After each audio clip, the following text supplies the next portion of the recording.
The two tax exemption regimes for charities are proposed to be merged into one.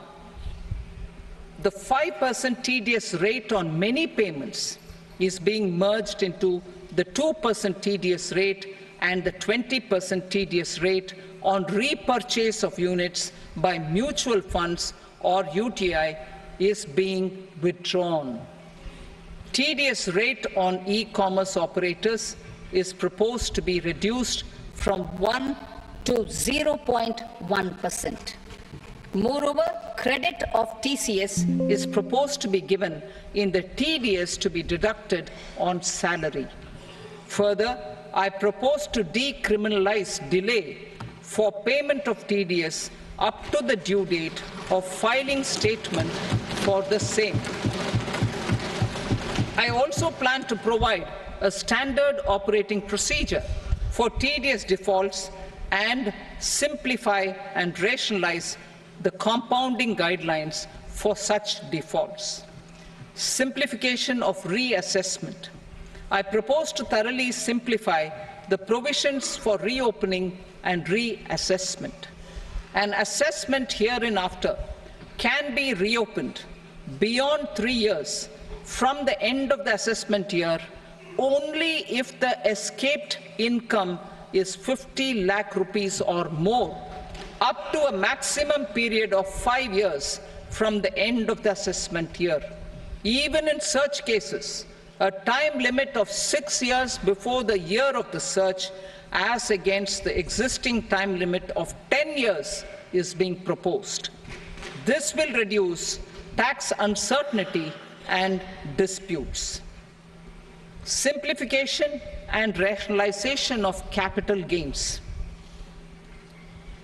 Capital gains taxation is also proposed to be hugely simplified. Short-term gains on certain financial assets shall henceforth attract a tax rate of 20%, while that on all other financial assets and all non-financial assets shall continue to attract the applicable tax rate.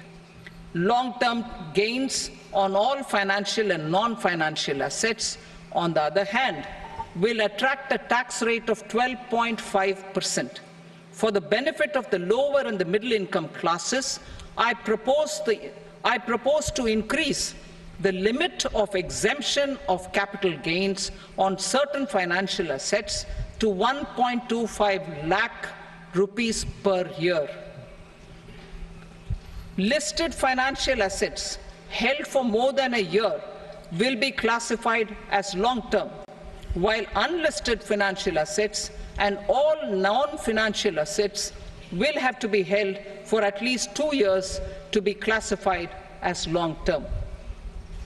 Unlisted bonds and debentures, debt mutual funds, and market-linked debentures, irrespective of holding period, however, will attract tax on capital gains at applicable rates.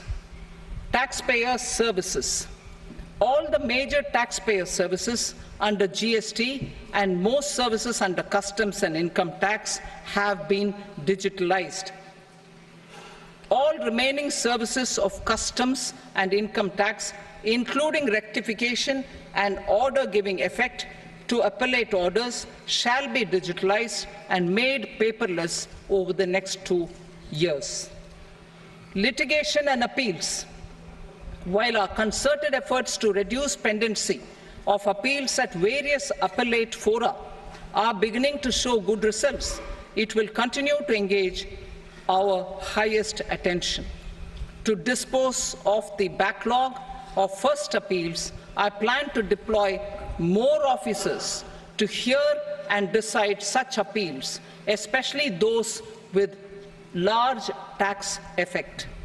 For resolution of certain income tax disputes pending in appeal, I am also proposing Vivad Se Vishwas Scheme 2024. Further, I propose to increase monetary limits for filing appeals related to direct taxes, excise and service tax in the tax tribunals, high courts and Supreme Court to 60 lakh rupees, 2 crore rupees and 5 crore respectively. With a view to reduce litigation and provide certainty in international taxation, we will expand the scope of safe harbor rules and make them more attractive.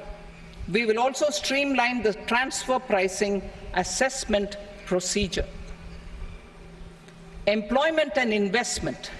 I have a few proposals to promote investment and foster employment.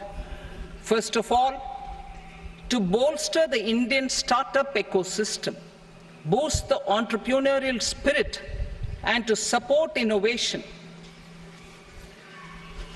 I propose to abolish the so-called angel tax for all classes of investors.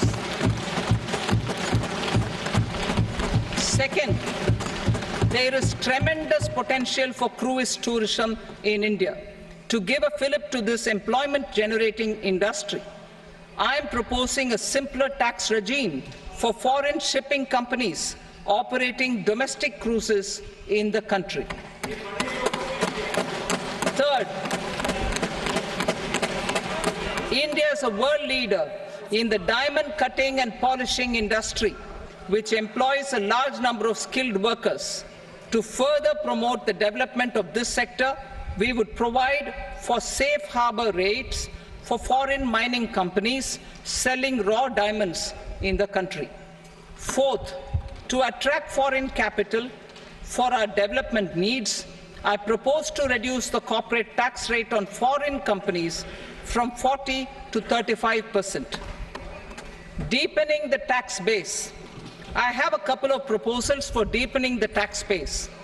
First, security transaction tax on futures and options of securities is proposed to be increased to 0.02% and 0.1% respectively. Second, for reasons of equity, I propose to tax income received on buyback of shares in the hands of recipients. Other proposals. To improve social security benefits, deduction of expenditure by employers towards NPS is proposed to be increased from 10 to 14% of the employee's salary. Similarly, deduction of this expenditure up to 14% of salary from the income of employees in private sector, public sector banks and undertakings opting for the new tax regime is proposed to be provided. Indian professionals working in multinationals get ESOPs and invest in social security schemes and other movable assets abroad. Non-reporting of such small foreign assets has penal consequences under the Black Money Act. Such non-reporting of movable assets up to 20 lakh rupees is proposed to be depenalized. Other major proposals in the finance bill relate to withdrawal of equalization levy of 2%, expansion of tax benefits to certain funds and entities in IFSCs, and immunity from penalty and prosecution to Benamidar on full and true disclosure so as to improve conviction under the Benami Transaction Prohibition Act 1988. Personal income tax. Coming to personal income tax rates, I have two announcements to make for those opting for the new tax regime. First, the standard deduction for salaried employees is proposed to be increased from 50,000 to 75,000 rupees.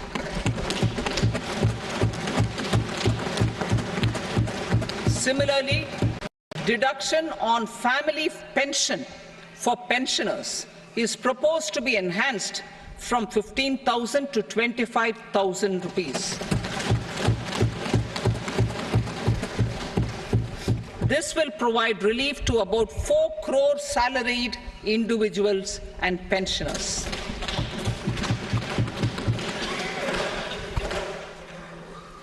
Second, in the new tax regime, the tax rate structure is proposed to be revised as follows.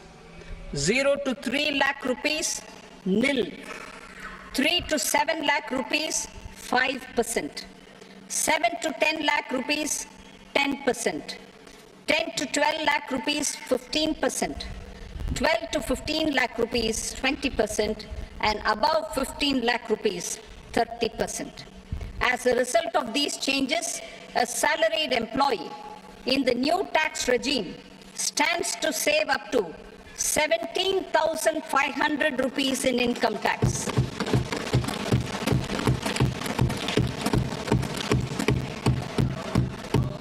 Apart from these, I am also making some other changes as given in the annexure. As a result of these proposals, revenue of about 37,000 crore, that is 29,000 crore in direct taxes and 8,000 crore in indirect taxes will be foregone, while revenue of about 30,000 crore rupees will be additionally mobilized. Thus, the total revenue foregone is about 7,000 crores annually. Mr. Speaker, sir, with this, I commend the budget to this august House. Jai Hind.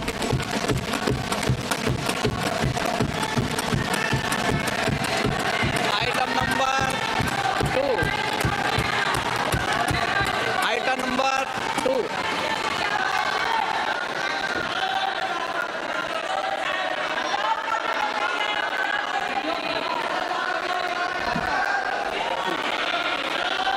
Sir, with your permission, I rise to lay on the table the following statements under Section 3 of the Fiscal Responsibility and Budget Management, FRBM Act 2003, Medium-Term Fiscal Policy cum Fiscal Policy Strategy Statement and Macroeconomic Framework Statement.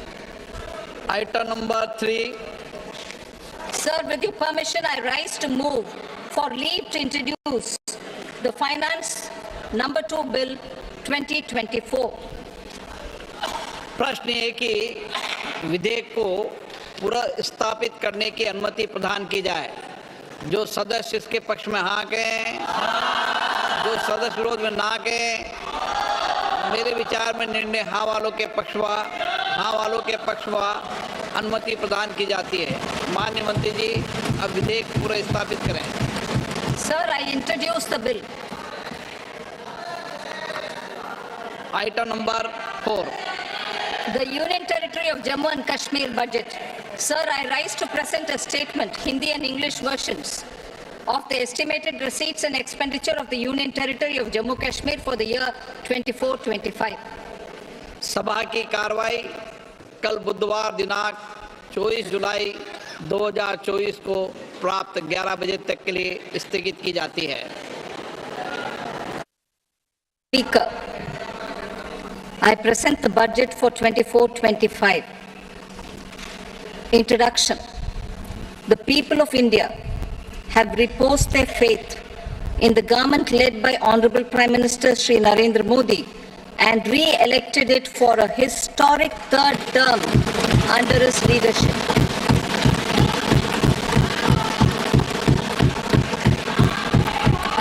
We are grateful for their support, faith, and trust in our policies.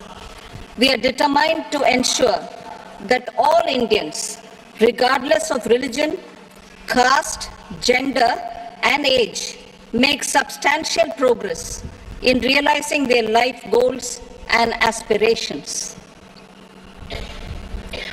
Global context.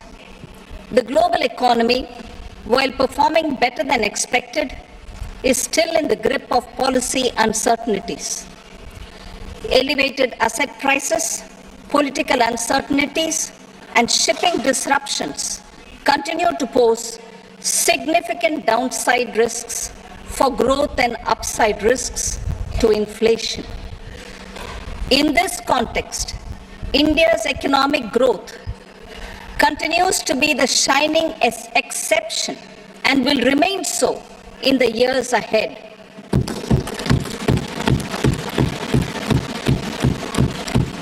India's inflation continues to be low, stable, and moving towards the 4% target.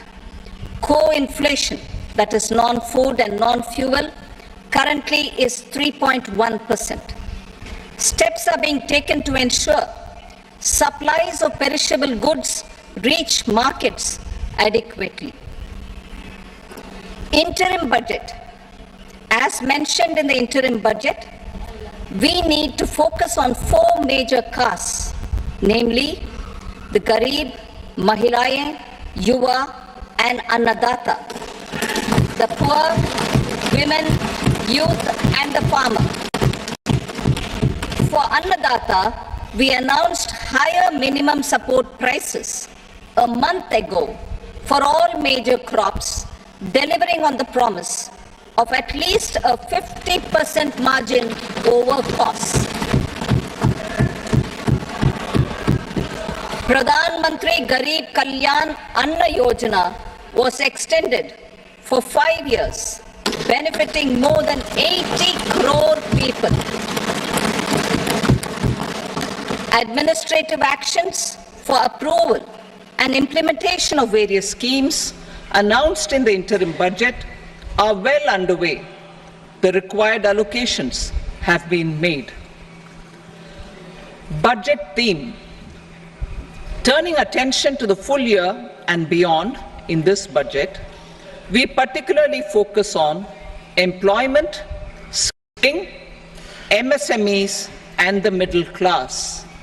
I am happy to announce the Prime Minister's package of 5 schemes and initiatives to facilitate employment, skilling and other opportunities for 4.1 crore youth over a 5-year period,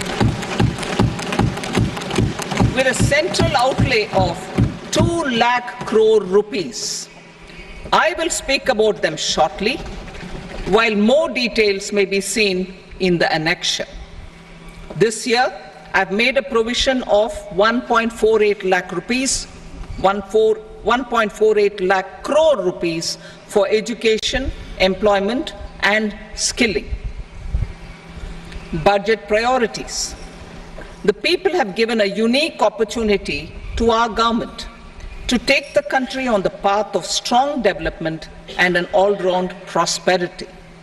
In the interim budget, we promise to present a detailed roadmap for our pursuit of Vikasit Bharat.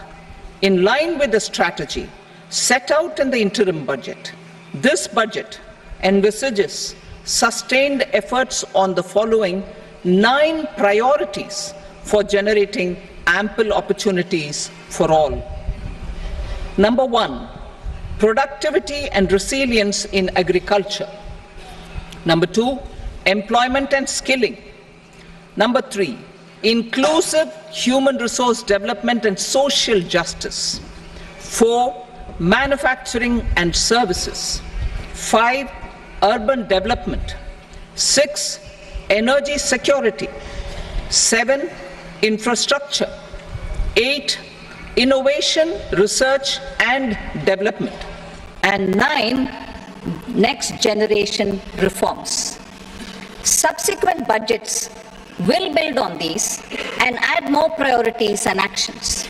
A more detailed formulation will be carried out as part of the economic policy framework, about which I will speak later in this speech.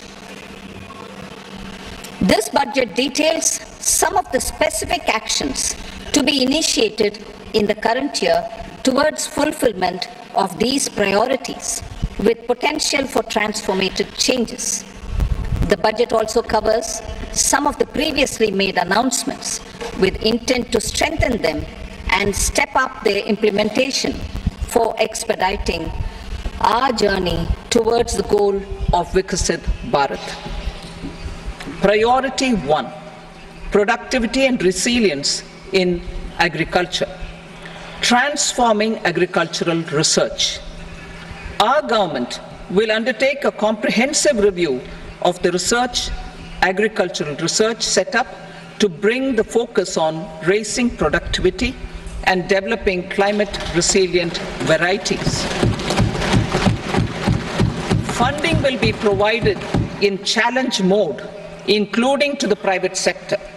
Domain experts, both from the government and outside, will oversee the conduct of such research.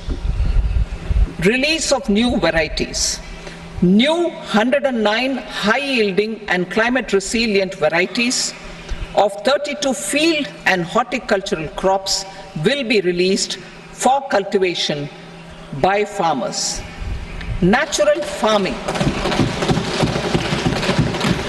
In the next 2 years, 1 crore farmers across the country will be initiated into natural farming, supported by certification and branding. Implementation will be through scientific institutions and willing gram panchayats. 10,000 need-based bio-input resource centers will be established. Missions for pulses and oilseeds. For achieving self-sufficiency in pulses and oilseeds, we will strengthen their production, storage, and marketing. As announced in the interim budget, a strategy is being put in place to achieve Atmanirbharta for oilseeds such as mustard, groundnut, sesame, soybean, and sunflower. Vegetable production and supply chains. Large-scale clusters for vegetable production will be developed closer to major consumption centers. We will promote farmer-producer organizations, cooperatives, and startups for vegetable supply chains, including for collection and storage and marketing. Digital public infrastructure for agriculture. Buoyed by the success of the pilot project, our government, in partnership with the states, will facilitate the implementation of the digital public infrastructure in agriculture for coverage of farmers and their lands in 3 years. During this year, digital crop survey for Kharif using the DPI will be taken up in 400 districts. The details of 6 crore farmers and their lands will be brought into the farmer and land registries. Further, the issuance of Jan Samarth based Kisan credit cards will be enabled in 5 states. Shrimp production and export. Financial support for setting up a network of nucleus breeding centers for shrimp brood stocks will be provided. Financing for shrimp farming, processing, and export will be facilitated through NABARD. National cooperation policy. Our government will bring out a national cooperation policy for systematic, orderly, and all-round development of the cooperative sector, fast-tracking growth of rural economy and generation of employment opportunities on a large scale will be the policy goal. This year, I have made a provision of 1.52 lakh crore rupees for agriculture and allied sectors.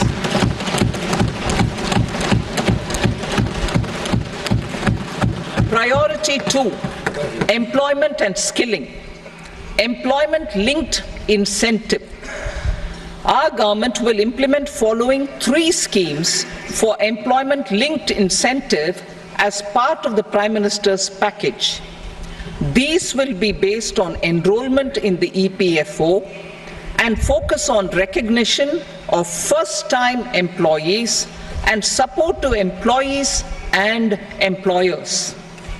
Scheme A, first-timers.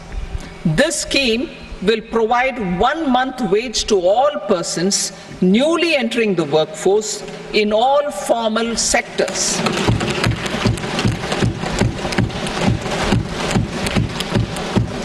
Direct benefit transfer of 1 month's salary in 3 installments to first-time employees as registered in the EPFO will be up to 15,000 rupees. The eligibility limit will be a salary of 1 lakh per month. The scheme is expected to benefit 210 lakh youths.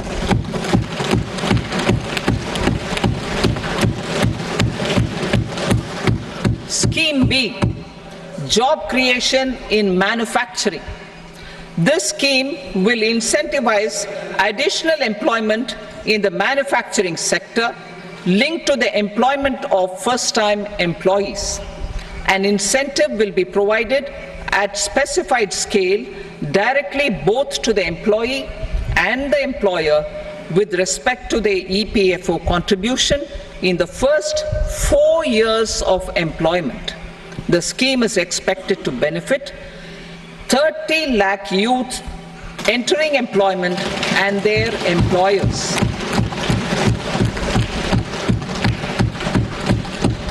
Scheme C, support to employers. This employer-focused scheme will cover additional employment in all sectors.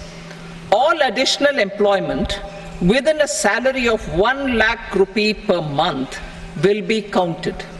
The government will reimburse to employers up to 3,000 rupees per month for 2 years towards the EPFO contribution for each additional employee.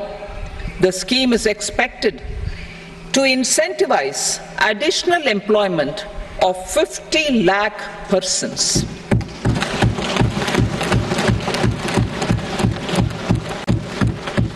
Participation of women in the workforce.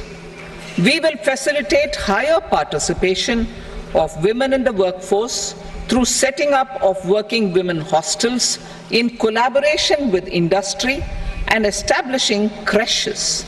In addition, the partnership will seek to organize women-specific skilling programs and promotion of market access for women SHG enterprises.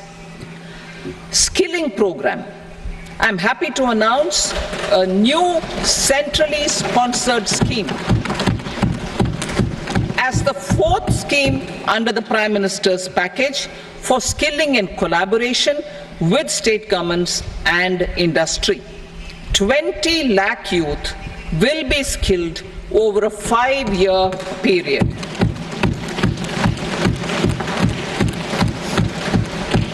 "1,000 industrial training institutes will be upgraded in hub and spoke arrangements with outcome orientation.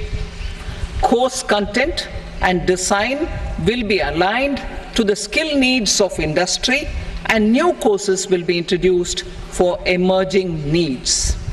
Skilling loans. The model skill loan scheme will be revised to facilitate loans up to 7.5 lakh rupees with a guarantee from a government-promoted fund. This measure is expected to help 25,000 students every year.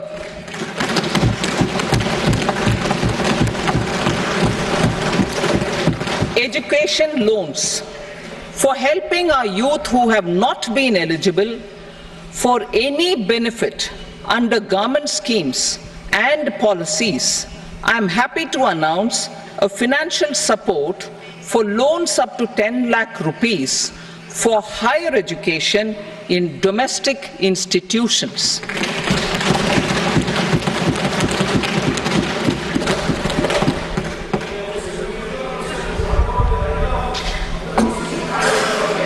E-vouchers for this purpose.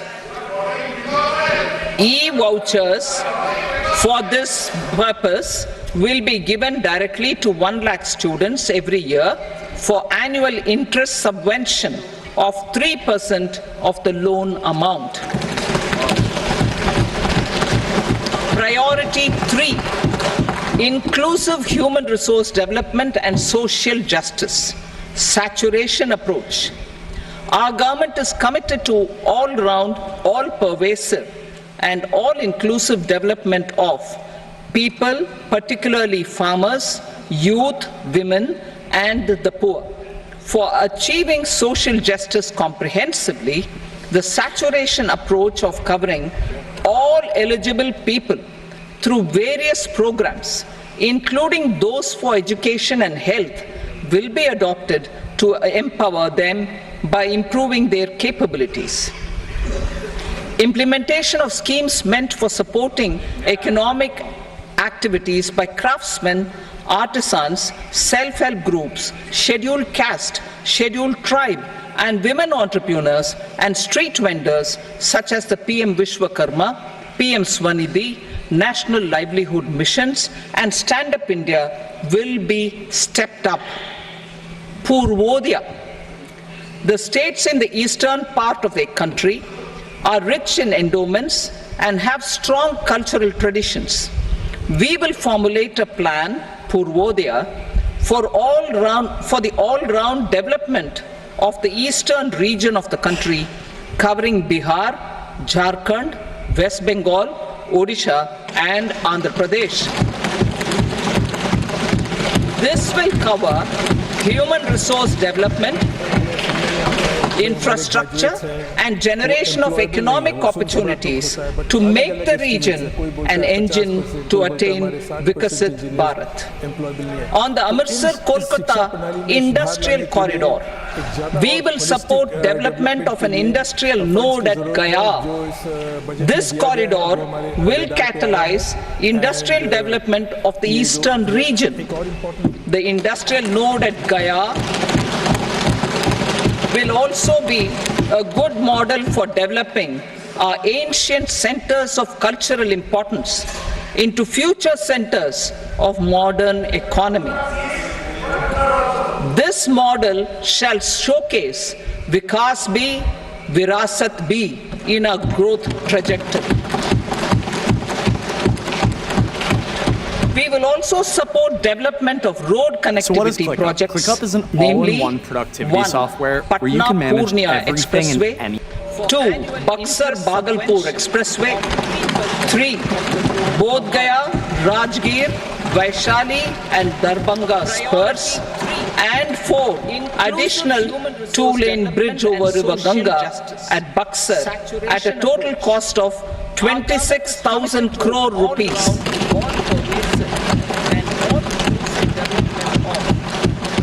Power projects, including setting up of a new 2,400 megawatt power plant at Pir Painti, will be taken up at a cost of 21,400 crore rupees.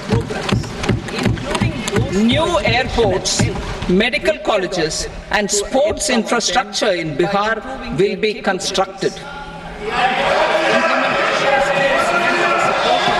An additional allocation to support capital investments will be provided.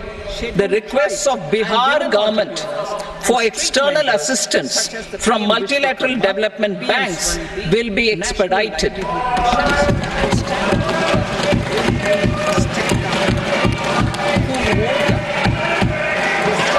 Andhra Pradesh Reorganization Act. Our government has made concerted efforts to fulfill the commitments in Andhra Pradesh Reorganization Act.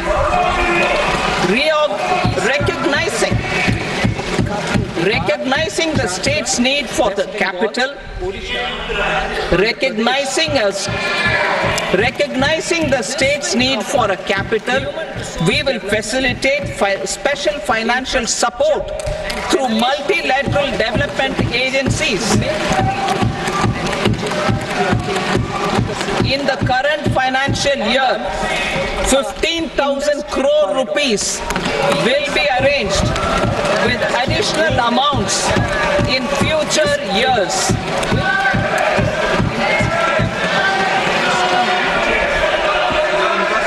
Our government is fully committed to financing and early completion of the Polavaram irrigation project, which is the lifeline for Andhra Pradesh and its farmers. This will facilitate our country's food security as well. Under the Act,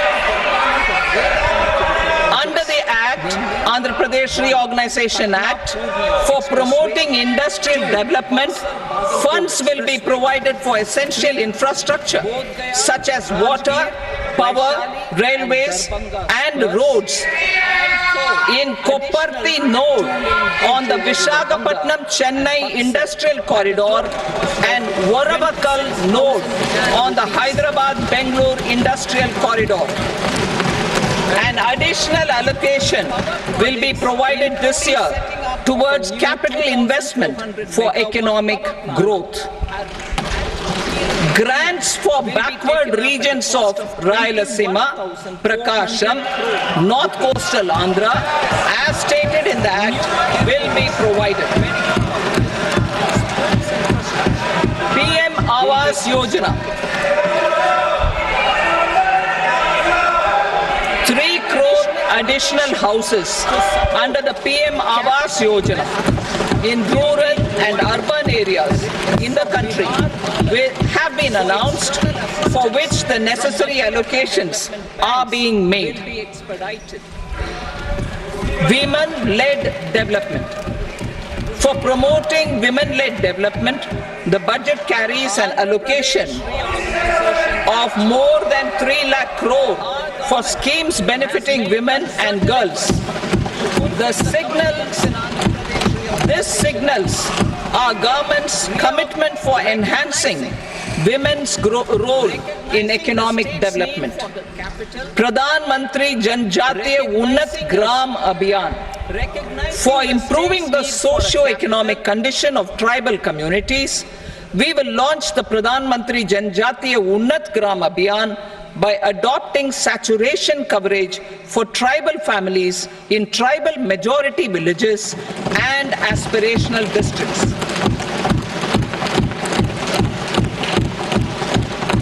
This will cover 63,000 villages, benefiting 5 crore tribal people. Bank branches in northeastern region. More than 100 branches of India Post Payment Bank will be set up in the northeast region to expand the banking services. This year, I have made a provision of 2.66 lakh crore rupees for rural development, including rural infrastructure. Priority 4, manufacturing and services, support for promotion of MSMEs. This budget provides special attention to MSMEs and manufacturing, particularly labor-intensive manufacturing. We have formulated a package covering financing, regulatory changes, and technology support for MSMEs to help them grow and also compete globally, as mentioned in the interim budget. I am happy to announce the following specific measures. Credit guarantee scheme for MSMEs in the manufacturing sector. For facilitating term loans to MSMEs for purchase of machinery and equipment without collateral or third-party guarantee, a credit guarantee scheme will be introduced. The scheme will operate on pooling of credit risks of such MSMEs. A separately constituted self-financing guarantee fund will provide to each applicant guarantee cover up to 100 crore rupees, while the loan amount may be larger. The borrower will have to provide an upfront guarantee fee and an annual guarantee fee on the reducing loan balance. New assessment model for MSME credit. Public sector banks will build their own in-house capability to assess MSMEs for credit instead of relying on external assessment. They will also take a lead in developing or getting developed a new credit assessment model based on the scoring of digital footprints of the MSMEs in the economy. This is expected to be a significant improvement over the traditional assessment of credit eligibility based only on asset or turnover criteria. That will also cover MSMEs without a formal accounting system. Credit support to MSMEs during stress period. I'm happy to announce a new mechanism for facilitating continuation of bank credit to MSMEs during their stress period while being in special mention account, SMA stage. For reasons beyond their control, MSMEs need credit to continue their business and to avoid getting into the NPA stage. Credit availability will be supported through a guarantee from a government-promoted fund. Mudra loans. The limit of Mudra loans will be enhanced to 20 lakh from the current 10 lakh for those entrepreneurs who have availed and successfully repaid previous loans under the Tarun category. Enhanced scope for mandatory onboarding in trades. For facilitating MSMEs to unlock their working capital by converting their trade receivables into cash, I propose to reduce the turnover threshold of buyers for mandatory onboarding on the trades platform from rupees 500 crore to 250 crore rupees. This measure will bring 22 more CPSCs and 7,000 more companies onto the platform. Medium enterprises will also be included in the scope of the suppliers. SIDBI branches in MSME clusters. SIDBI will open new branches to expand its reach to serve all major MSME clusters within 3 years and provide direct credit to them. With the opening of 24 such branches this year, the service coverage will expand to 168 out of 242 major clusters. MSME units for food irradiation, quality and safety testing. Financial support for setting up of 50 multi-product food irradiation units in the MSME sector will be provided. Setting up of 100 food quality and safety testing labs with NABL accreditation will be facilitated. E-commerce export hubs. To enable MSMEs and traditional artisans to sell their products in international markets, e-commerce export hubs will be set up in public-private partnership mode. These hubs, under a seamless regulatory and logistic framework, will facilitate trade and export-related services under one roof. Measures for promotion of manufacturing and services. Internship in top companies. As the fifth scheme under Prime Minister's package, our government will launch a comprehensive scheme for providing internship opportunities in 500 top companies to 1 crore youth in 5 years. They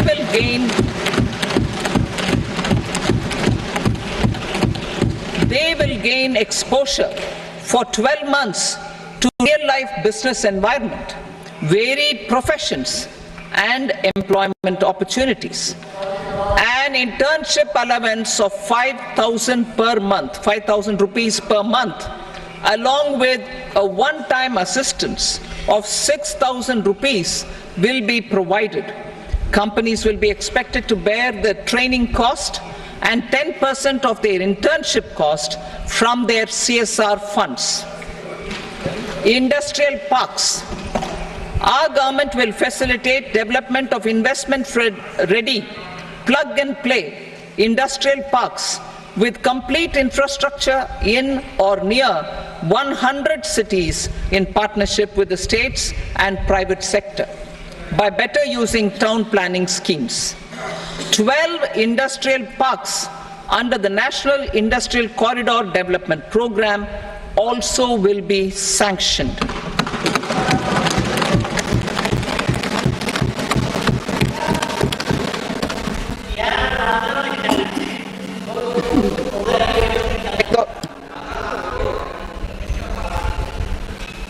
Veggie paper, no. Please, बैठिए.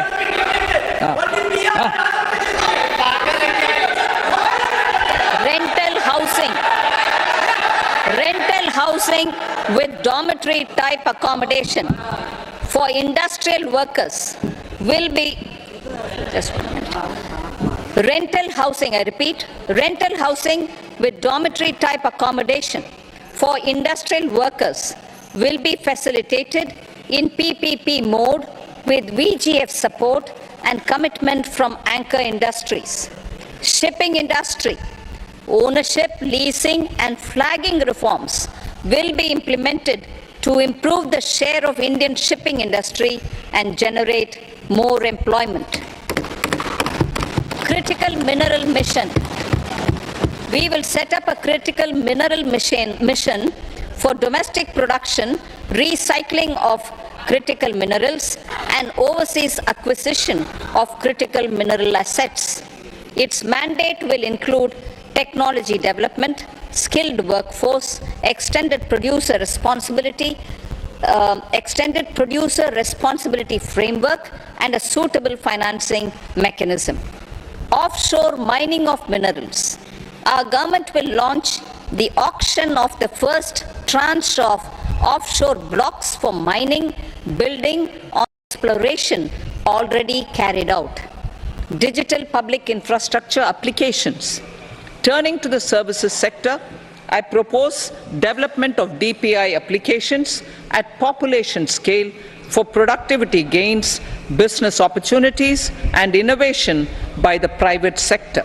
These are planned in the areas of credit, e-commerce, education, health, law and justice, logistics, MSME service delivery, and urban governance. Integrated technology platform for IBC ecosystem. An integrated technology platform will be set up for improving the outcomes under the Insolvency Bankruptcy Code for achieving consistency, transparency, timely processing, and better oversight for all stakeholders. Voluntary closure of LLPs. The services of the Center for Processing Accelerated Corporate Exit, CPACE, will be extended for voluntary closure of LLPs to reduce the closure times.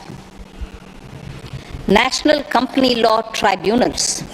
The IBC has resolved more than 1,000 companies, resulting in direct recovery of 3.3 lakh crore to creditors.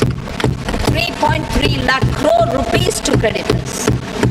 In addition, 28,000 cases involving over 10 lakh crore rupees have been disposed of even prior to admission.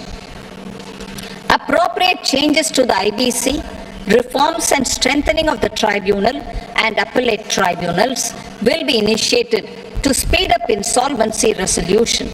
Additional tribunals will be established. Out of those, some will be notified to decide cases exclusively under the Companies Act. Debt recovery. Steps for reforming and strengthening debt recovery tribunals will be taken. Additional tribunals will be established to speed up recovery. Priority 5, urban development. Cities as growth hubs.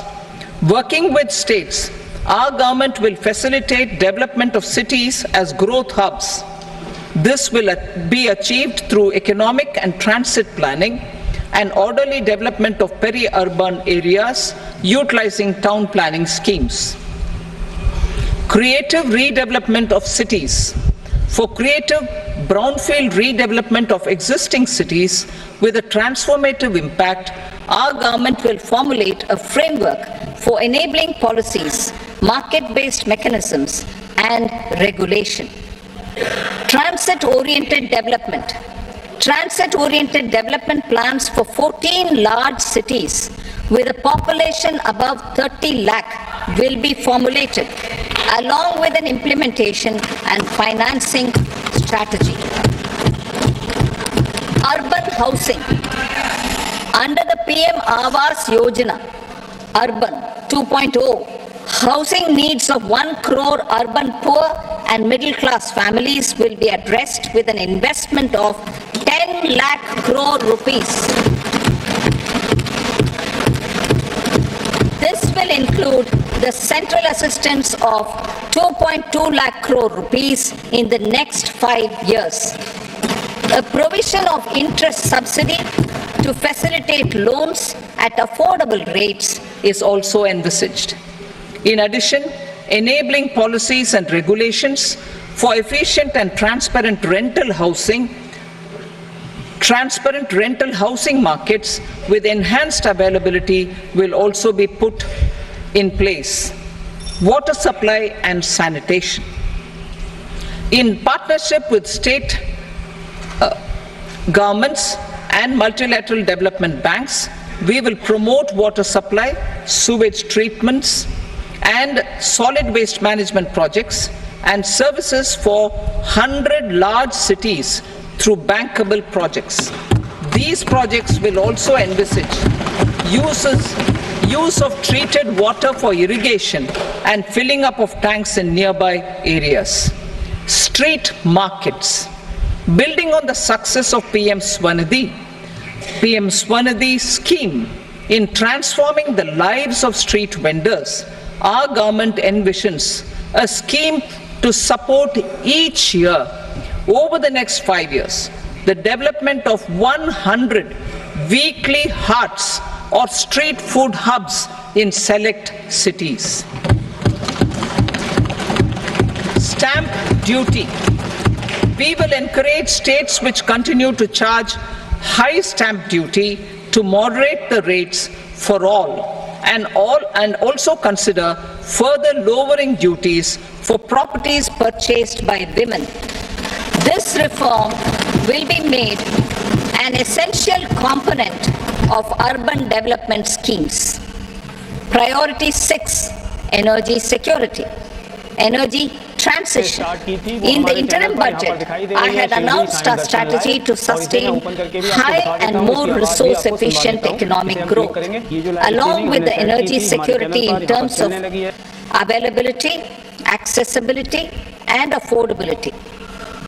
We will bring out a policy document on appropriate energy transition pathways that balances the imperatives of employment, growth, and environmental sustainability. PM Surya Ghar Muft Bijli Yojana. PM Surya Ghar Muft Bijli Yojana. In line with the announcement in the interim budget,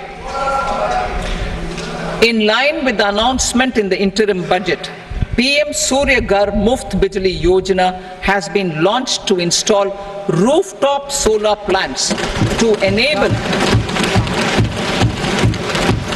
1 crore households obtain free electricity up to 300 units every month.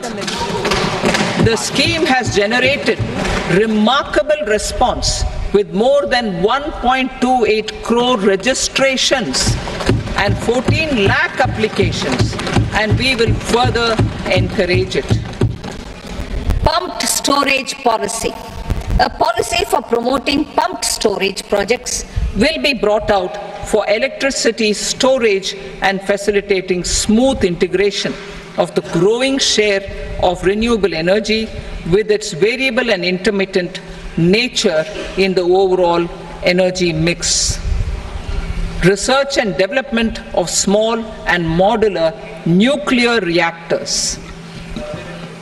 Nuclear energy is expected to form a very significant part of the energy mix for Vikasit Bharat. Towards that pursuit, our government will partner with the private sector for 1. Setting up Bharat Small Reactors, 2. Research and development of Bharat Small Modular Reactor, and 3. Research and development of newer technologies for nuclear energy. The R&D funding announced in the interim budget will be made available for this sector also. Advanced ultra supercritical thermal power plants. the development of indigenous technology for advanced ultra-supercritical thermal power plants with much higher efficiency has been completed. A joint venture between NTPC and BHEL will set up a full-scale 800 megawatt commercial plant using AUSC technology. The government will provide the required fiscal support. Moving forward, development of